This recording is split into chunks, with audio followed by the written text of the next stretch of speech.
Hi hello guys, welcome back to my channel. ಹೇಗಿದ್ದೀರಾ ಎಲ್ಲರೂ? Hope ಎಲ್ಲರೂ ಚೆನ್ನಾಗಿದ್ದೀರಾ ಅಂತ ಅಂದ್ಕೊಳ್ತೀನಿ. ನಾನು ಕೂಡ ಅಷ್ಟೇ ತುಂಬಾ ಚೆನ್ನಾಗಿದ್ದೀನಿ. ಗೈಸ್, ಯಾರ್ಯಾರು ಲೈಕ್ ಮಾಡ್ತಿದ್ದೀರಾ, ಹಾಗೆಯೇ ಕಮೆಂಟ್ ಬಾಕ್ಸ್ನಲ್ಲಿ 456 ಅಂತ ಕಮೆಂಟ್ ಮಾಡ್ತಿದ್ದೀರಾ. ಎಲ್ಲರಿಗೂ ಮಾತೆ ಮಹಾಲಕ್ಷ್ಮಿ ಆಗಿರಬಹುದು, ಹಾಗೆಯೇ 456 ಏಂಜಲ್ಸ್ ಎಲ್ಲರಿಗೂ ಕೂಡ ಒಳ್ಳೇದು ಮಾಡಲಿ ಅಂತ ನಾನು ಕೂಡ ಕೇಳ್ಕೊಳ್ತೀನಿ. ಯಾಕಂದರೆ ಇನ್ನೊಬ್ಬರ ಕಷ್ಟಕ್ಕೆ ನೀವು ನೆರವಾಗ್ತಾ ಇದ್ದೀರಾ. ಪದೇ ಪದೇ ಈ ಎಲ್ಲ ಪ್ರತಿಯೊಂದು ವಿಡಿಯೋದಲ್ಲಿ ಈ ಮಾತನ್ನ ಹೇಳ್ತಾನೇ ಇರ್ತೀನಿ ಅಂತ ನೀವು ಬೇಜಾರು ಮಾಡ್ಕೋಬೇಡಿ. ಯಾಕಂದರೆ ಡೈಲಿ ನನ್ನ ವ್ಯೂವರ್ಸ್ ಡೈಲಿ ನೋಡೋರಿಗೂ ಕೂಡ ಬೇಜಾರಾಗುತ್ತೆ. ಬಟ್ ಯಾರೋ ಇನ್ನೊಬ್ಬರು ಹೊಸೊಬ್ಬರು ನನ್ನ ಚಾನಲ್ ನೋಡೋರು ಇರ್ತಾರೆ ಅಲ್ವಾ? ಸೊ ಅವ್ರಿಗೂ ಕೂಡ ಈ ಒಂದು ವಿಷಯ ಗೊತ್ತಾಗಿ ಅವರು ಕೂಡ ಲೈಕ್ ಮಾಡಿದ್ರೆ ಅಟ್ಲೀಸ್ಟು ಇನ್ನೊಬ್ರ ಕಷ್ಟಕ್ಕೆ ಅವರು ಕೂಡ ಹೆಲ್ಪ್ ಮಾಡೋ ಥರ ಆಗುತ್ತೆ ಅಲ್ವಾ? ಸೊ ಅದಕ್ಕೆ ಹೇಳ್ತಾ ಇರೋದು, ದಯವಿಟ್ಟು ಯಾರು ಬೇಜಾರು ಮಾಡ್ಕೋಬೇಡಿ. ನಿಮ್ಮ ಒಂದು ಲೈಕ್ ಅನ್ನೋದು ಇನ್ನೊಬ್ರ ಕಷ್ಟಕ್ಕೆ ಹೆಲ್ಪ್ ಆಗುತ್ತೆ ಅಂತಂದರೆ ಲೈಕ್ ಮಾಡೋದ್ರಲ್ಲಿ ಏನೂ ತಪ್ಪಿಲ್ಲ ಅನ್ನೋದು ನನ್ನ ಭಾವನೆ ಗಾಯ್ಸ್. ಓಕೆನಾ? ಲೈಕ್ ಮಾಡೋಕ್ಕೆ ಕಾಸು ಕೊಡಬೇಕಾ, ಇಲ್ಲ ಸಬ್ಸ್ಕ್ರೈಬ್ ಮಾಡ್ಕೊಳ್ಳೋಕೆ ಕಾಸು ಕೊಡಬೇಕಾ? ಇಲ್ಲ ಅಲ್ವಾ? ಸೊ ಇನ್ನೊಬ್ರ ಕಷ್ಟಕ್ಕೆ ನೆರವಾಗಿ ದೇವರು ಕೂಡ ನಿಮಗೆ ಇನ್ನೊಬ್ಬರ ರೂಪದಲ್ಲಿ ನಿಮಗೆ ಕಷ್ಟ ಅಂತ ಬಂದಾಗ ನಿಜವಾಗ್ಲೂ ಹೆಲ್ಪ್ ಮಾಡ್ತಾರೆ. ಯಾವ ರೀತಿ ಮೇಡಮ್ ನಾವು ಲೈಕ್ ಕೊಟ್ಟಿದ ತಕ್ಷಣವೇ ಇನ್ನೊಬ್ರ ಕಷ್ಟಕ್ಕೆ ನೆರವಾಗ್ತೀವಿ ಅಂತ ನೀವು ಹೊಸ್ದಾಗಿ ಯಾರು ನೋಡ್ತಾ ಇದ್ದರೆ ಚಾನಲ್ನ ಕೇಳಬಹುದು. ಅಂದರೆ ನಿಮ್ಮ ಒಂದು ಲೈಕ್ ಅನ್ನೋದು ಗಾಯ್ಸ್, ನೀವು ಆದಷ್ಟು ಲೈಕ್ ಕೊಟ್ಟಷ್ಟು ವಿಡಿಯೋ ಅನ್ನೋದು ಲೀಕ್ ಆಗುತ್ತೆ. ನಿಮ್ಮ ಥರ ಕಷ್ಟದಲ್ಲಿರೋರು ತುಂಬ ಜನ ಇರ್ತಾರೆ ಅಲ್ವಾ? ಅವರೆಲ್ಲರಿಗೂ ಕೂಡ ಈ ಒಂದು ವಿಡಿಯೋ ಮುಖಾಂತರ ಅಂದರೆ ಈ ರೀತಿ ತಂತ್ರಗಳನ್ನ ಪರಿಹಾರಗಳನ್ನ ಮಾಡ್ಕೊಳ್ಳೋದ್ರಿಂದನೇ ಅವ್ರ ಕಷ್ಟ ಕಳಿಬಹುದು ಅಂತಲೇ ಇರ್ಬೋದು ಅಲ್ವಾ? ಸೊ ನಿಮ್ಮ ಕಡೆಯಿಂದ ಏನೋ ಒಂದು ಹೆಲ್ಪ್ ಆಗಲಿ, ನಿಮಗೂ ಕೂಡ ಒಳ್ಳೆಯದಾಗತ್ತೆ ಅನ್ನೋದು ನನ್ನ ಭಾವನೆ ಅಷ್ಟೇ. ಓಕೆನಾ? ಓಕೆ, ಬನ್ನಿ ಗಾಯ್ಸ್, ತಡ ಮಾಡ್ದೇ ವಿಡಿಯೋನ ಸ್ಟಾರ್ಟ್ ಮಾಡ್ಕೊಳ್ತೀನಿ. ಅದಕ್ಕಿಂತ ಮುಂಚೆ ಹೊಸದಾಗಿ ನನ್ನ ಚಾನಲ್ ಯಾರು ನೋಡ್ತಾ ಇದ್ದರೆ ದಯವಿಟ್ಟು ಸಬ್ಸ್ಕ್ರೈಬ್ ಮಾಡಿಕೊಂಡು ಸಪೋರ್ಟ್ ಮಾಡಿ. ಆಲ್ರೆಡಿ ಸಬ್ಸ್ಕ್ರೈಬ್ ಮಾಡ್ಕೊಂಡಿರೋರಿಗೆ ನನ್ನ ಧನ್ಯವಾದಗಳನ್ನ ತಿಳಿಸ್ತೀನಿ. ಗಾಯ್ಸ್, ವಿಡಿಯೋ ಸ್ಟಾರ್ಟ್ ಮಾಡೋಕ್ಕಿಂತ ಮುಂಚೆ ನಾನು ಒಂದು ವಿಷಯನ ಹೇಳಲಿಕ್ಕೆ ಇಷ್ಟಪಡ್ತೀನಿ. ಒಬ್ಬರು ಕಮೆಂಟ್ ಮಾಡಿದರು, ತುಂಬಾ ಬೇಜಾರಾಯಿತು ಗಾಯ್ಸ್ ನನಗೂ ಕೂಡ. ಏನಂತ ಅಂದರೆ, ಇಲ್ಲಿ ನಾನು ಮೇಲ್ಗಡೆ ಹಾಕಿರ್ತೀನಿ, ಬೇಕಾದರೆ ನೋಡ್ಕೊಳ್ಳಿ. ಏನಂತಂದರೆ, ಅವರು ಕಷ್ಟದಲ್ಲಿ ನಿಯತ್ತಾಗಿ ಕಷ್ಟಪಟ್ಟು ದುಡಿತೀನಿ ಅಕ್ಕ ನಾನು, ಆದರೆ ನನಗೆ ಊಟ ಮತ್ತು ಅಂದರೆ ಕೆಲಸ ಇಷ್ಟು ಬಿಟ್ಟರೆ ನನಗೆ ಬೇರೆ ಇನ್ನೇನು ಗೊತ್ತಿಲ್ಲ. ನಾನು ತುಂಬಾ ಖುಷಿಯಾಗಿರ್ತೀನಿ ಕೆಲಸದಲ್ಲಿ, ಅಂದರೂ ಕೂಡ ನನ್ನನ್ನು ದ್ವೇಷ ಮಾಡ್ತಾರೆ. ಯಾಕಾದರೂ ಈ ಭೂಮಿಗೆ ನಾನು ಬಂದುಬಿಟ್ನೋ ಅಂತ ಬೇಜಾರಾಗ್ಬಿಟ್ಟಿದೆ ಅಂತ ಒಬ್ಬರು ಕಮೆಂಟ್ ಮಾಡಿದರು. ಇದನ್ನು ನೋಡ್ಬಿಟ್ಟು ತುಂಬಾ ಬೇಜಾರಾಯಿತು. ಅವ್ರಿಗೆ ನಾನು ಹೇಳಲಿಕ್ಕೆ ಅಂದರೆ ನಾನು ಆಲ್ರೆಡಿ ರಿಪ್ಲೈ ಮಾಡಿದ್ದೀನಿ ಅವರಿಗೆ. ನಾನು ಒಂದು ವಿಷಯ ಹೇಳಲಿಕ್ಕೆ ಇಷ್ಟಪಡ್ತೀನಿ ಗಾಯ್ಸ್, ಅವ್ರಿಗೂ ಕೂಡ ಅಷ್ಟೇ. ಕೆಲವೊಬ್ಬರು ಏನಂದರೆ, ನಾನು ಎಲ್ಲರಿಗೂ ಹೇಳ್ತಾ ಇಲ್ಲ, ಕೆಲವೊಬ್ಬರು ಮನುಷ್ಯರು ಈ ರೀತಿ ಇದ್ದೇ ಇರ್ತಾರೆ ಆಯಿತಾ? ಅಂದರೆ ನಾವು ನಮ್ಮ ಪಾಡಿಗೆ ನಾವು ಇದ್ದರೂ ಕೂಡ ನಮ್ಮನ್ನು ಅವರು ಬಿಡೋದಿಲ್ಲ ಆಯಿತಾ? ಅಂತಂದರೆ ಏನಾದರೂ ಒಂದು ಕಿತಾಪತಿ ಮಾಡೋದು, ಏನಾದರೂ ಒಂದು ಕೆಣಕೋದು, ಇದೆಲ್ಲ ಕಾಮನ್ನು ಕೆಲಸದ ವಿಷಯದಲ್ಲಿ ಆಯಿತಾ? ನಾವೇನು ಮಾಡಬೇಕು ಅಂದರೆ, ಯಾವುದೇ ಕಾರಣಕ್ಕೂ ನಾವು ಯಾರಿಗೂ ಕೂಡ ತಲೆ ಕೆಡಿಸ್ಕೊಳ್ಬಾರ್ದು. ನಾವು ನಿಯತ್ತಾಗಿ ದುಡಿತೀವಾ, ನಾವು ನಿಯತ್ತಾಗಿ ಕೆಲಸ ಮಾಡ್ತೀವಾ ಅಷ್ಟೇ ಆಯಿತಾ? ಯಾಕೆ ಇನ್ನೊಬ್ಬರ ಬಗ್ಗೆ ತಲೆ ಕೆಡಿಸ್ಕೋಬೇಕು? ದ್ವೇಷ ಮಾಡಿದ್ರೆ ಮಾಡ್ಕೊಳ್ಳಿ ಬಿಡಿ. ಕಿತಾಪತಿ ಜನಗಳು ಎಲ್ಲ ಕಡೆ ಪ್ರತಿಯೊಂದು ಕೆಲಸದಲ್ಲಿ ಎಲ್ಲ ಕಡೆನೂ ಕೂಡ ಇದ್ದೇ ಇರ್ತಾರೆ ಆಯಿತಾ? ಇವನ್ ನಾನು ಕೂಡ ಅದನ್ನು ಫೇಸ್ ಮಾಡಿದ್ದೀನಿ, ಅದಕ್ಕೆ ಹೇಳ್ತಾ ಇರೋದು. ಸೊ ನಾವು ತಲೆ ಕೆಡಿಸ್ಕೊಳ್ಳೋಕೆ ಹೋಗ್ಬಾರ್ದು. ನಮ್ಮದೇನಾಯಿತು, ನಮ್ದು ಎಷ್ಟಾಯಿತು ಕೆಲಸ ಅಷ್ಟು ಮಾಡಿಕೊಂಡು, ನಮ್ಮ ತಪ್ಪಿದ್ರೆ ತಲೆ ಬಾಗೋಣ, ತಪ್ಪಿಲ್ಲ ಅಂದರೆ ಯಾವುದೇ ಕಾರಣಕ್ಕೂ ನಾವು ತಲೆ ಬಾಗ್ದೇ ನಮ್ಮದೇನಾಯಿತು ಅದನ್ನು ನಾವು ಮಾಡಿಕೊಂಡು ಹೋಗಬೇಕು. ನಾನು ಅವ್ರಿಗೂ ಕೂಡ ಇದನ್ನೇ ಹೇಳೋದು. ನೀವು ಆರಾಮಾಗಿ ಕೆಲಸದ ವಿಷಯದಲ್ಲಿ ನೀವು ಕೆಲಸನ ಖುಷಿಪಟ್ಟು ಕೆಲಸನ ಮಾಡ್ತಿದ್ದೀರಾ ಅಂತ ಅಂದಮೇಲೆ ತಲೆ ಯಾಕೆ ಕೆಡಿಸ್ಕೊಳ್ಬೇಕು ಅಲ್ವಾ? ಸೊ ಆರಾಮಾಗಿ ಕೆಲಸನ ಮಾಡಿಕೊಂಡು ಹೋಗಿ, ಇನ್ನೊಬ್ಬರ ಬಗ್ಗೆ ತಲೆ ಕೆಡಿಸ್ಕೋಬೇಡಿ. ನೀವಾಯಿತು, ನಿಮ್ಮ ಕೆಲಸ ಆಯಿತು ಅಷ್ಟೇ. ದ್ವೇಷ ಮಾಡೋರು ಮಾಡ್ಕೊಳ್ಳಿ, ತಲೆ ಕೆಡಿಸ್ಕೋಬೇಡಿ. ಯಾವುದಕ್ಕೂ ಏನಕ್ಕೂ ತಲೆ ಕೆಡಿಸ್ಕೋಬೇಡಿ, ಸರಿನಾ? ಸೊ ಎಲ್ಲರಿಗೂ ಕೂಡ ನಾನು ಇದನ್ನೇ ಹೇಳೋದು. ಬನ್ನಿ ಇವತ್ತಿನ ಟಾಪಿಕ್ ಬಗ್ಗೆ ಮಾತಾಡೋಣ. ಏನಂದರೆ ಗಾಯ್ಸ್, ತುಂಬಾ ಸಾಲದ ಸಮಸ್ಯೆ ಅನ್ನೋದು ನನಗೆ ಅತಿಯಾಗಿ ಕಾಡ್ತಾ ಇದೆ.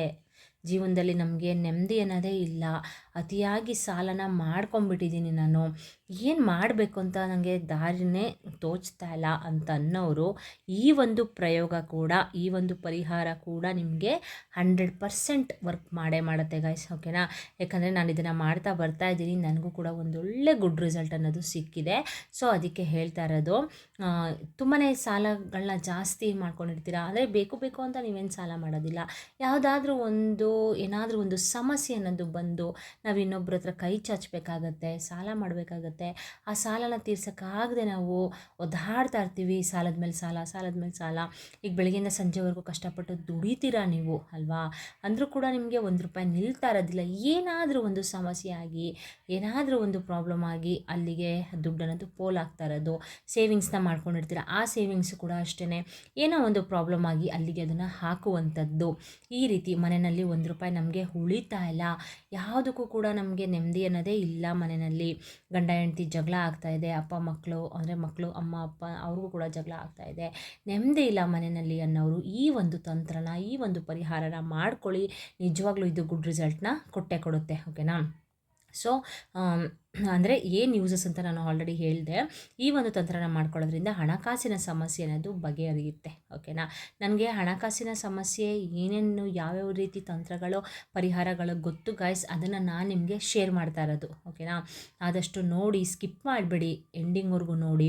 ಸ್ಕಿಪ್ ಮಾಡಿದ್ರೆ ನಿಮ್ಗೆ ಏನೂ ಅರ್ಥ ಆಗೋದಿಲ್ಲ. ಹಾಗೆಯೇ ಗಾಯ್ಸ್, ಇದನ್ನು ಈ ಒಂದು ತಂತ್ರಗಳನ್ನ ಪರಿಹಾರಗಳನ್ನ ನೀವೇನು ಮಾಡಬೇಕು ಅಂತಂದರೆ ಒಂದು ನಂಬಿಕೆ ಇಟ್ಟು ನೀವು ಮಾಡ್ಕೊಳ್ಬೇಕು. ಸರಿನಾ.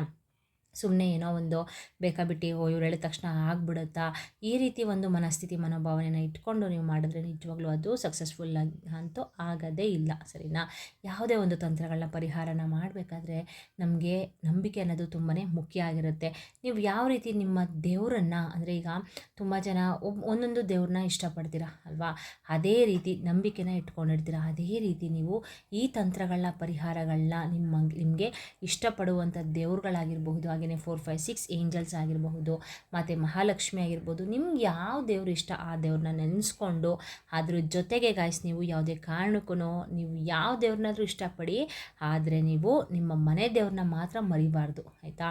ನಮ್ಮ ಕಷ್ಟ ಕಾಲಕ್ಕಾಗಿರಬಹುದು ನಮ್ಮ ಮನೆನ ಕಾಯುವಂಥದ್ದು ನಮ್ಮ ಮನೆ ದೇವರು. ಸರಿನಾ. ನೀವು ಇಷ್ಟಪಡೋ ದೇವ್ರನ್ನ ಇಷ್ಟಪಡಿಬೇಡ ಅಂತ ಹೇಳಲ್ಲ, ಅದ್ರ ಜೊತೆಗೆ ಮನೆ ದೇವರು ಕೂಡ ಪರ್ಮಿಷನ್ನ ನೀವು ತೊಗೊಳ್ಳೇಬೇಕು. ಓಕೆನಾ. ಇಲ್ಲಾಂದರೆ ನಮಗೆ ಒಳ್ಳೆಯದಂತೂ ಆಗೋದಿಲ್ಲ. ಸೊ ಈ ಒಂದು ತಂತ್ರನ ಮಾಡ್ಕೊಳ್ಳಿಕ್ಕೆ ನಾನಿಲ್ಲಿ ಕಲ್ಲುಪ್ಪನ್ನ ತೊಗೊಂಡಿದ್ದೀನಿ. ಕಲ್ಲುಪ್ಪು ಅನ್ನೋದು ತುಂಬಾ ಪರಮ ಪವಿತ್ರವಾದದ್ದು, ಶ್ರೇಷ್ಠವಾದದ್ದು ಅಲ್ವಾ. ಸೊ ಕಲ್ಲುಪ್ಪಿಂದ ಮಾಡುವಂಥ ಪ್ರಯೋಗಗಳು ತಂತ್ರಗಳು ಗಾಯ್ಸ್ ನಮಗೆ 100ಗೆ 200% ರಿಸಲ್ಟನ್ನು ಕೊಟ್ಟೇ ಕೊಡುತ್ತೆ. ಸರಿನಾ. ಯಾಕಂದರೆ ಇದು ಸಮುದ್ರದಲ್ಲಿ ಉದ್ಭವವಾಗಿರೋದು, ಹಾಗೆಯೇ ಮಾತೆ ಮಹಾಲಕ್ಷ್ಮಿ ಕೂಡ ಸಮುದ್ರದಲ್ಲಿ ಉದ್ಭವವಾಗಿರೋದ್ರಿಂದ ಮಾತೆ ಮಹಾಲಕ್ಷ್ಮಿಗೆ ತುಂಬಾ ಪ್ರಿಯವಾದದ್ದು ಅಂತಲೇ ಹೇಳ್ಬೋದು. ಆಯಿತಾ.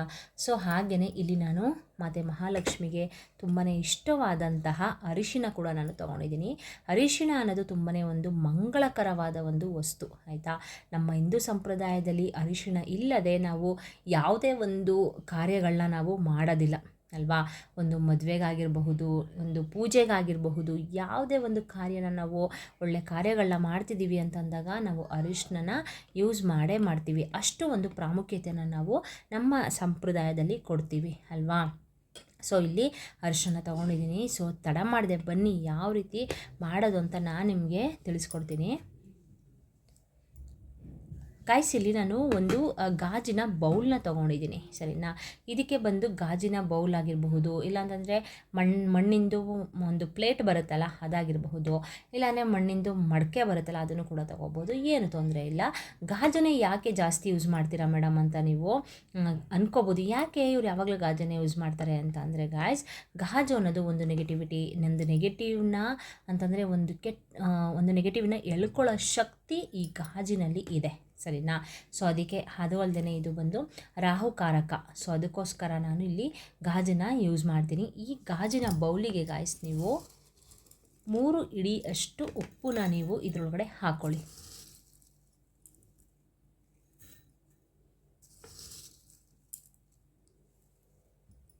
ನೋಡಿ ಇಲ್ಲಿ ನಾನು 3 ಇಡಿ ಉಪ್ಪನ್ನ ಹಾಕ್ಕೊಂಡೆ. ಓಕೆನಾ. ಸೊ ಇದ್ರ ಜೊತೆಗೆ ಗಾಯ್ಸ್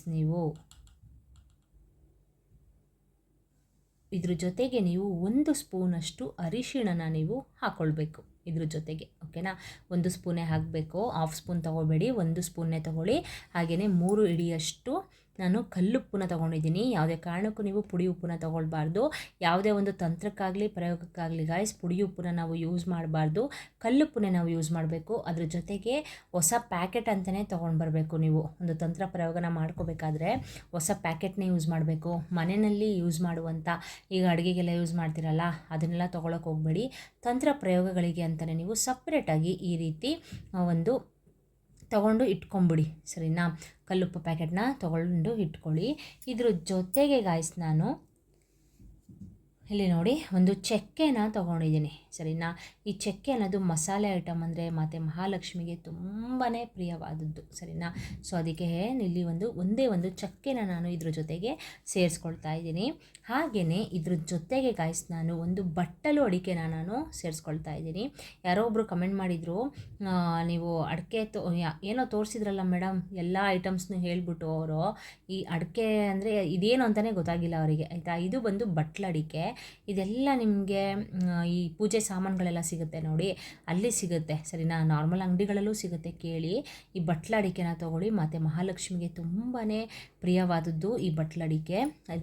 ಇದ್ರ ಜೊತೆಗೆ ನಾನು ಸೇರಿಸ್ಕೊಳ್ತೀನಿ. ಹಾಗೆಯೇ ಇದ್ರ ಜೊತೆಗೆ ಗಾಯ್ಸ್ ನಾನು ಇಲ್ಲಿ 2 ಏಲಕ್ಕಿನ ನಾನು ತೊಗೊಂಡಿದ್ದೀನಿ. ಏಲಕ್ಕಿಗೆ ಎಷ್ಟು ಒಂದು ಶಕ್ತಿ ಇದೆ ಅಂತಂದರೆ ಗಾಯ್ಸ್, ದುಡ್ಡನ್ನ ಹಣನ ಮ್ಯಾಗ್ನೆಟ್ ಥರ ಎಳೆಯುವಂಥ ಶಕ್ತಿ ಈ ಏಲಕ್ಕಿಗೆ ಇದೆ ಸರಿನಾ. ಏಲಕ್ಕಿನ ಚೆನ್ನಾಗಿರೋದು ನೀವು ನೋಡಿಕೊಂಡು ತೊಗೊಳ್ಬೇಕು. ಕಟ್ಟಾಗಿರೋದು ಒಡೆದೋಗಿರೋದು ಆ ಥರ ಎಲ್ಲ ತೊಗೊಳಕ್ಕೆ ಹೋಗಬೇಡಿ, ಕ್ಲೀನಾಗಿ ತೊಗೊಳ್ಳಿ. 2 ಏಲಕ್ಕಿನ ನಾನು ಇದ್ರ ಜೊತೆ ಸೇರಿಸ್ಕೊಂಡಿದ್ದೀನಿ. ಹಾಗೆಯೇ ಗೈಸ್ ನಾನು ಇಲ್ಲಿ 5 ರುಪೀಸ್ದು ಒಂದು ಗೋಲ್ಡ್ ಕಾಯಿನ್ನ ತೊಗೊಂಡಿದ್ದೀನಿ. 1 ರೂಪಾಯಿದು 5 ರುಪೀಸ್ ಕಾಯಿನ್ ತೊಗೋಬೋದಾ ಮೇಡಮ್ ಆ ಥರ ನೀವು ಕೇಳ್ಬೋದು. ಬೇಡ, ಇದಕ್ಕೆ ಬಂದು ಗೋಲ್ಡ್ ಕಾಯಿನೇ ಆಗಬೇಕು ಸರಿನಾ. ಗೋಲ್ಡ್ ಕಾಯಿನ್ 5 ರುಪೀಸ್ದೇ ನೀವು ತೊಗೊಳ್ಬೇಕು. ಈ ಒಂದು ತಂತ್ರಕ್ಕೆ ಅಂತಲೇ ನೀವು ಈ ರೀತಿ ಕಾಯಿನ್ಸ್ಗಳನ್ನ ಎತ್ತಿಟ್ಕೊಂಡ್ಬಿಡ್ಬೇಕು ಗೈಸ್, ಓಕೆನಾ. ಸೊ ನೋಡಿ, ನಾನಿಲ್ಲಿ ಕಾಯಿನ್ನು ಕೂಡ ನಾನು ಇದ್ರ ಜೊತೆಗೆ ಸೇರಿಸ್ಕೊಳ್ತಾ ಇದ್ದೀನಿ. ಇಷ್ಟೇ ಗೈಸ್ ಐಟಮ್, ಓಕೆನಾ. ಇದನ್ನು ನೀವು ಬಂದು ಈ ಒಂದು ತಂತ್ರನ ನೀವು ಶುಕ್ರವಾರ ಬೆಳಿಗ್ಗೆ ಮಾಡ್ಕೊಳ್ಬೇಕಾಗತ್ತೆ ಸರಿನಾ. ಯಥಾ ಪ್ರಕಾರ ಎದ್ದುಬಿಟ್ಟು ಮನೆಯೆಲ್ಲ ಕ್ಲೀನ್ ಮಾಡ್ಕೊಳ್ಳಿ. ಕ್ಲೀನ್ ಮಾಡಿಕೊಂಡು ಹೊರಗಡೆ ಹೊಸ್ಲಿಗೆಲ್ಲ ಅರಿಶಿನ ಕುಂಕುಮ ಹಾಕಿ, ಹಾಗೆಯೇ ಸ್ವಲ್ಪ ಸ್ನಾನ ಮಾಡುವಂಥ ನೀರಿಗೆ ಸ್ವಲ್ಪ ಅರಿಶಿನ ಹಾಗೆಯೇ ಕಲ್ಲುಪ್ಪನ್ನ ಹಾಕ್ಕೊಂಡು ಸ್ನಾನ ಮಾಡ್ಕೊಳ್ಳಿ. ಅದ್ರ ಜೊತೆಗೆ ಮನೆ ಒರೆಸ್ಬೇಕಾದ್ರೂ ಅಷ್ಟೇ ಸ್ವಲ್ಪ ಕಲ್ಲುಪ್ಪು ಅರಿಶಿನ ಹಾಕ್ಬಿಟ್ಟು ಮನೆನ ಒರೆಸ್ಕೊಳ್ಳಿ. ಹಾಗೆಯೇ ಮತ್ತು ಮಹಾಲಕ್ಷ್ಮಿನ ನಾವು ಅತಿ ಬೇಗನೆ ಹೊಲಿಸ್ಕೊಳ್ಬೇಕು. ನಮ್ಮ ಮನೆಯಲ್ಲಿ ಸ್ಥಿರವಾಗಿ ನೆಲೆ ಉರಿಸ್ಕೊಳ್ಬೇಕು ಅಂತಂದರೆ ಸ್ವಚ್ಛತೆ ಅನ್ನೋದು ತುಂಬಾ ಮುಖ್ಯ ಆಗಿರುತ್ತೆ ಗೈಸ್, ಓಕೆನಾ. ಸ್ವಚ್ಛತೆ ಎಲ್ಲಿರುತ್ತೋ ಮತ್ತು ಮಹಾಲಕ್ಷ್ಮಿ ಅಲ್ಲಿ ಖಂಡಿತವಾಗ್ಲೂ ನೆಲೆಸಿರ್ತಾಳೆ. ಹಾಗೆಯೇ ನೀವು ಶುಕ್ರವಾರ ಮತ್ತು ಮಹಾಲಕ್ಷ್ಮಿಗೆ ಒಂದು ಕೆಂಪುದು ಹೂವಾಗಿರಬಹುದು, ಇಲ್ಲ ಒಂದು ಮಲ್ಲಿಗೆ ಹೂವಾಗಿರಬಹುದು ಸಮರ್ಪಣೆ ಮಾಡಿ. ಹಾಗೆಯೇ ಯಾವುದಾದ್ರೂ ಒಂದು ಬೆಲ್ಲದಿಂದ ಮಾಡಿರುವಂಥ ಯಾವುದಾದ್ರೂ ಒಂದು ಅಂತಂದರೆ ಬೆಲ್ಲದಿಂದ ನೀವೇನು ಬೇಕಾದರೂ ಮಾಡ್ಬೋದು. ಮಾಡಿಬಿಟ್ಟು ನೈವೇದ್ಯಕ್ಕೆ ಅಂತ ನೀವು ಇಡಬೇಕಾಗತ್ತೆ. ಹಾಗೆಯೇ ತುಪ್ಪದ ದೀಪನ ನೀವು ಹಚ್ಕೊಳ್ಳಿ. ಅಂತಂದರೆ ಶುಕ್ರವಾರ ತುಪ್ಪದ ದೀಪನ ಹಚ್ಚೋದ್ರಿಂದ ತುಂಬಾ ಮತ್ತು ಮಹಾಲಕ್ಷ್ಮಿ ಬೇಗನೆ ಒಲಿತಾರೆ ಸರಿನಾ. ಅಂದರೆ ತುಂಬಾ ನನಗೆ ಆಗ್ತಾಯಿಲ್ಲ ಮೇಡಮ್, ಅಷ್ಟೊಂದು ಶಕ್ತಿ ಇಲ್ಲ ನನಗೆ, ತುಪ್ಪದ ದೀಪ ಎಲ್ಲ ಹಚ್ಚುವಷ್ಟು ನಂಗೆ ಶಕ್ತಿ ಇಲ್ಲ ಅನ್ನೋರು 10 ರೂಪಾಯಿ ಪ್ಯಾಕೆಟ್ ಸಿಗುತ್ತೆ ಅಲ್ವಾ. ಸೊ ಅದನ್ನು ತಗೊಂಬಂದು ನೀವು ಈ ರೀತಿ ತುಪ್ಪದ ದೀಪನ ಹಚ್ಕೊಳ್ಳಿ. ಹಚ್ಚಾದ್ಮೇಲೆ ಗಾಯ್ಸ್ ನೀವು ಈ ಒಂದು ತಂತ್ರನ ಮಾಡ್ಕೊಳ್ಳಿ. ಈ ರೀತಿ ನೀವು ಬೌಲ್ಗೆ ಒಂದು 3 ಇಡಿಯಷ್ಟು ಕಲ್ಲುಪ್ಪಾಗಿರಬಹುದು, 1 ಟೇಬಲ್ ಸ್ಪೂನಷ್ಟು ಅರಿಶಿಣ, ಹಾಗೆಯೇ ಒಂದು ಚಕ್ಕೆ, ಹಾಗೆಯೇ ಏಲಕ್ಕಿ 2, ಹಾಗೆಯೇ ಒಂದು ಬಟ್ಲಡಿಕೆ 5 ರುಪೀಸ್ ಕಾಯಿನ್. ಇಷ್ಟನ್ನ ನೀವು ಈ ರೀತಿ ಇಟ್ಕೋಬೇಕು. ಇಟ್ಕೊಂಡು ಒಂದು ಪ್ಲೇಟ್ನ ಇಟ್ಬಿಟ್ಟು ನೀವು ಮತ್ತು ಮಹಾಲಕ್ಷ್ಮಿ ಫೋಟೋ ಮುಂದೆ ಇಡಬೇಕು. ಇದನ್ನು ಸರಿನಾ ಇಟ್ಬಿಟ್ಟು ಸಂಕಲ್ಪನ ಮಾಡ್ಕೊಳ್ಬೇಕು. ತಾಯಿ, ನನಗೆ ಈ ರೀತಿ ಕಷ್ಟಗಳು ಇದ್ದಾವೆ ಮನೆಯಲ್ಲಿ, ಹಣ ಅನ್ನೋದು ನಿಲ್ತಾ ಇಲ್ಲ, ಸಮಸ್ಯೆಗಳು ತುಂಬಾ ಕಾಡ್ತಾ ಇದೆ ನನಗೆ, ಎಷ್ಟು ಕಷ್ಟಪಟ್ಟು ದುಡಿದ್ರೂ ನನಗೆ 1 ರೂಪಾಯಿ ಕೂಡ ನಿಲ್ತಾ ಇಲ್ಲ. ನಮ್ಮ ಮನೆಯಲ್ಲಿ ಇರುವಂಥ ಹಣಕಾಸಿನ ಸಮಸ್ಯೆ ಅನ್ನೋದು ನಿವಾರಣೆ ಆಗಬೇಕು. ನನ್ನ ಸಾಲದ ಸಮಸ್ಯೆ ಅಂದರೆ ತುಂಬ ಅತಿಯಾಗಿ ಸಾಲ ಮಾಡ್ಕೊಂಡಿದ್ದೀನಿ, ಸಾಲದ ಮೇಲೆ ಸಾಲ ಆಗ್ತಾನೆ ಇದೆ. ನನಗೆ ಈ ಸಾಲಗಳೆಲ್ಲ ಸಂಪೂರ್ಣವಾಗಿ ನನಗೆ ಸಾಲದಿಂದ ನಾನು ಮುಕ್ತಿಗೊಳ್ಳಬೇಕು ಅಂತ ನೀವು ಮತ್ತು ಮಹಾಲಕ್ಷ್ಮಿ ಫೋಟೋ ಮುಂದೆ ನಂಬಿಕೆ ಇಟ್ಟು ಬೇಡ್ಕೊಳ್ಳಿ ಗಾಯ್ಸ್. ಈ ರೀತಿ ಒಂದು ಸಂಕಲ್ಪನ ಮಾಡಿಕೊಂಡು ನೀವು ಯಾವ ರೀತಿ ದೇವರಿಗೆ ದೀಪನ ಹಚ್ಚಿಬಿಟ್ಟು ನೀವು ಗಂಧದ ಕಡಿ ಆಗಿರಬಹುದು ಧೂಪಗಳನ್ನ ಹಾಕ್ತಿರಲ್ವ, ಅದೇ ರೀತಿ ಇದಕ್ಕೂ ಕೂಡ ನೀವು ಪೂಜೆನ ಮಾಡ್ಕೊಳ್ಬೇಕು ಸರಿನಾ. ದೀಪ ಎಲ್ಲ ಹಚ್ಚಿ ಪೂಜೆ ಎಲ್ಲ ಆದಮೇಲೆ ಒಂದು ಸಂಕಲ್ಪನ ಮಾಡಿಕೊಂಡು ಮತ್ತು ಮಹಾಲಕ್ಷ್ಮಿ ಫೋಟೋ ಮುಂದೆನೇ ನೀವು ಇದನ್ನು ಇಡಬೇಕಾಗತ್ತೆ. ಇದಕ್ಕೂ ಕೂಡ ಪೂಜೆನ ಮಾಡ್ಕೊಳ್ಳಿ ಗಾಯ್ಸ್. ಈ ಒಂದು ತಂತ್ರನ ಮಾಡ್ಕೊಳ್ಳಿ ಅಷ್ಟೇ, ಇದು ಇನ್ನೇನು ನೀವು ಮಾಡೋ ಹಾಗಿಲ್ಲ ಸರಿನಾ. ಅಂದರೆ ಇದು ಪೂರ್ತಿ ದೇವ್ರ ಮನೇಲೇ ನೀವು ಇದನ್ನು ಇಡಬೇಕಾಗತ್ತೆ ಸರಿನಾ. ತಿಂಗಳಿಗೊಮ್ಮೆ ನೀವು ಇದನ್ನು ಚೇಂಜ್ ಮಾಡಬೇಕು ಸರಿನಾ. ಇಟ್ಬಿಡಿ ಅಂತ ಅಂದರೆ ನೀವು ದೇವ್ರ ಮನೆಯಲ್ಲಿ ಈಗ ಪೂಜೆ ಎಲ್ಲ ಮಾಡ್ಕೊಳ್ತೀರ ಅಲ್ವಾ, ಪೂಜೆ ಎಲ್ಲ ಮಾಡಿದ್ಮೇಲೆ ಸೈಡಲ್ಲಿ ಅಂತಂದರೆ ಮಾತೆ ಮಹಾಲಕ್ಷ್ಮಿ ಫೋಟೋ ಮುಂದೆ ಇದನ್ನು ಇಟ್ಕೊಂಬಿಡಿ ಸರಿನಾ. ಇಟ್ಟುಬಿಟ್ಟು ನೀವು 1 ತಿಂಗಳ ಆದಮೇಲೆ ನೀವು ಶುಕ್ರವಾರ ಯಾವುದೇ ಕಾರಣಕ್ಕೂ ಇದನ್ನು ಹೊರಗಡೆ ಚೆಲ್ಲಕ್ಕಂತೂ ಹೋಗಬೇಡಿ. 1 ತಿಂಗಳ ಆದಮೇಲೆ ಗೈಸ್ ನೀವು ಈ ಕಾಯಿನನ್ನು ನೀವು ರೀಯೂಸ್ ಮಾಡ್ಕೋಬೋದು ಸರಿನಾ, ಏನೂ ತೊಂದರೆ ಇಲ್ಲ. ಇನ್ನು ಮಿಕ್ಕಿದ ಐಟಮ್ಸ್ ಎಲ್ಲನೂ ಕೂಡ ನೀವು ಯಾರು ಓಡಾಡದೇ ಇರುವಂಥ ಜಾಗಕ್ಕೆ ಹಾಕಿ, ಯಾಕಂದರೆ ನಮ್ಮಿಂದ ಇನ್ನೊಬ್ರಿಗೆ ತೊಂದರೆ ಆಗಬಾರ್ದು ಗೈಸ್, ಓಕೆನಾ. ಇನ್ನೊಬ್ಬರು ನಮಗೆ ತೊಂದರೆ ಕೊಟ್ಟರೂ ಪರವಾಗಿಲ್ಲ, ಆದರೆ ನಮ್ಮಿಂದ ಇನ್ನೊಬ್ರಿಗೆ ತೊಂದರೆ ಅಂತೂ ಖಂಡಿತವಾಗ್ಲೂ ಆಗಬಾರ್ದು. ದೇವರು ನಮಗೆ ಒಳ್ಳೇದು ಮಾಡೋದಿಲ್ಲ ಸರಿನಾ. ಸೊ ನೀವು ಈ ಕಾಯಿನ್ನ ನೀವು ಆರಾಮಾಗಿ ಮತ್ತೆ ರೀಯೂಸ್ ಮಾಡ್ಬೋದು, ಏನೂ ತೊಂದರೆ ಇಲ್ಲ.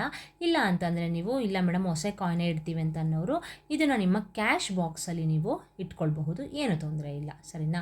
ಕ್ಯಾಶ್ ಬಾಕ್ಸಲ್ಲಿ ತೊಗೊಂಡೋಗಿ ಇಡಿ, ಇಲ್ಲ ಅಂತಂದರೆ ಅದನ್ನೇ ಯೂಸ್ ಮಾಡ್ತೀವಿ ಅನ್ನೋರು ಕೂಡ ಮಾಡಿ, ಏನೂ ತೊಂದರೆ ಅಂತೂ ಇಲ್ಲ. ನಾನಂತೂ ಇದನ್ನೇ ಯೂಸ್ ಮಾಡ್ತೀನಿ ಗೈಸ್. ನಾನು ಪ್ರತಿ ತಿಂಗಳು ನಾನು ಇದನ್ನು ಚೇಂಜ್ ಮಾಡಿದಾಗ ಇದೇ ಕಾಯಿನ್ನೇ ಯೂಸ್ ಮಾಡ್ತೀನಿ. ಕ್ಯಾಶ್ ಬಾಕ್ಸಲ್ಲೂ ಕೂಡ ಇಡ್ಬೋದು, ಏನೂ ತೊಂದರೆ ಇಲ್ಲ.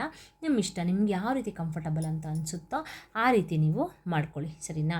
ಇಷ್ಟೇ ಗೈಸ್, ಈ ಒಂದು ತಂತ್ರನ ಮಾಡ್ಕೊಳ್ಳಿ. ನಿಜವಾಗ್ಲೂ ಇದು 100% ರಿಸಲ್ಟ್ ಸಿಕ್ಕೇ ಸಿಗುತ್ತೆ. ಬೇಕಾದ್ರೆ ನೀವೇ ನನಗೆ ಕಮೆಂಟ್ ಮಾಡ್ತೀರಾ, ಈ ರೀತಿ ಪರಿಹಾರ ಮಾಡಿದ್ಮೇಲೆ ಮೇಡಮ್ ನನಗೆ ನಿಜವಾಗ್ಲೂ ನಮ್ಮ ಮನೆಯಲ್ಲಿ ಒಂದು ಸುಧಾರಣೆ ಅನ್ನೋದು ಸಿಗ್ತಾ ಇದೆ. ಅಂದರೆ ಇನ್ನೊಂದು ಹೇಳಲಿಕ್ಕೆ ಇಷ್ಟಪಡ್ತೀನಿ ಗಾಯ್ಸ್, ತಂತ್ರಗಳನ್ನ ಹಾಗೆಯೇ ಪರಿಹಾರಗಳನ್ನ ಮಾಡಿದ ತಕ್ಷಣವೇ ಇವತ್ತು ಮಾಡ್ತೀವಿ ನಾಳೆನೇ ನಿಮಗೆ ರಿಸಲ್ಟ್ ಸಿಕ್ಬಿಡ್ಬೇಕು ಅನ್ನೋದು ತಪ್ಪು, ಓಕೆನಾ. ಅಂದರೆ ನಿಮಗೆ ಸಿಗುತ್ತೆ, ನಾಳೆ ನಿಮಗೆ ರಿಸಲ್ಟ್ ಸಿಗುತ್ತೆ, ಆದರೆ ಸ್ವಲ್ಪ ನಿಮಗೆ ಸುಧಾರಣೆ ಆಗ್ತಾ ಹೋಗುತ್ತೆ ಸರಿನಾ.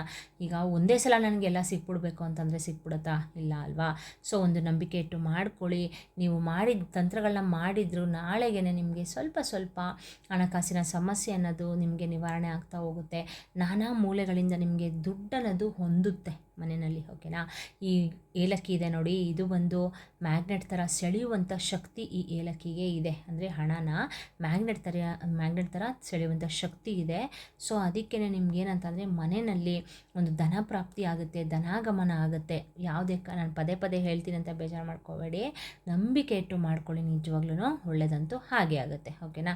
ಓಕೆ ಗೈಸ್, ನೋಡಿದ್ರಲ್ಲ, ಇವತ್ತಿನ ವಿಡಿಯೋ ನಿಮಗೆ ಯೂಸ್ಫುಲ್ ಆಯಿತು ಅಂತ ಅಂದ್ಕೊಳ್ತೀನಿ. ಹಾಗೆಯೇ ನಿಮ್ಗೆ ಇನ್ಯಾವ ರೀತಿ ವಿಡಿಯೋಸ್ ಬೇಕು ಅದನ್ನು ಕಮೆಂಟ್ ಮುಖಾಂತರ ತಿಳಿಸ್ಕೊಡಿ, ನಾನು ಅದನ್ನು ಮಾಡ್ತೀನಿ. ಹಾಗೆಯೇ ಏನಾದರೂ ಡೌಟ್ಸ್ ಇದ್ದರೆ ನೀವು ಕಮೆಂಟ್ಸಲ್ಲಿ ಕೇಳ್ಬೋದು, ನಾನು ಅದಕ್ಕೆ ಖಂಡಿತವಾಗ್ಲೂ ಆನ್ಸರ್ನ ಮಾಡ್ತೀನಿ. ಕಮೆಂಟ್ಸಲ್ಲಿ ಡೈರೆಕ್ಟಾಗಿ ಕೇಳೋಕ್ಕೆ ಆಗ್ತಿಲ್ಲ ಅನ್ನೋರು ನನ್ನ ಇನ್ಸ್ಟಾಗ್ರಾಮ್ ID ಕೂಡ ಕೊಟ್ಟಿದ್ದೀನಿ, ಅಲ್ಲಿ ಕೂಡ ಡೈರೆಕ್ಟಾಗಿ ನೀವು ನನಗೆ DMನ ಮಾಡ್ಬೋದು, ಓಕೆನಾ. ಓಕೆ ಗೈಸ್, ಇವತ್ತಿನ ವಿಡಿಯೋ ನಿಮಗೆ ಯೂಸ್ಫುಲ್ ಅಂತ ಅನಿಸಿದ್ರೆ ಒಂದು ಲೈಕ್ ಮಾಡಿ, ಇನ್ನೊಬ್ರು ಕಷ್ಟಕ್ಕೆ ನೆರವಾಗಿ ಲೈಕ್ ಮಾಡಿ. ಹಾಗೆಯೇ ಹೊಸದಾಗಿ ನನ್ನ ಚಾನಲ್ ನೋಡ್ತಾ ಇದ್ದರೆ ಸಬ್ಸ್ಕ್ರೈಬ್ ಮಾಡಿಕೊಂಡು ಸಪೋರ್ಟ್ ಮಾಡಿ. ಆಲ್ರೆಡಿ ಸಬ್ಸ್ಕ್ರೈಬ್ ಮಾಡ್ಕೊಂಡಿರೋರಿಗೆ ನನ್ನ ಧನ್ಯವಾದಗಳನ್ನ ತಿಳಿಸ್ತಾ ಇವತ್ತಿನ ವ್ಲಾಗ್ನ ಇಲ್ಲಿಗೆ ಎಂಡ್ ಮಾಡ್ತೀನಿ. ಬಾಯ್, ಸಿ ಯು, ಟೇಕ್ ಕೇರ್.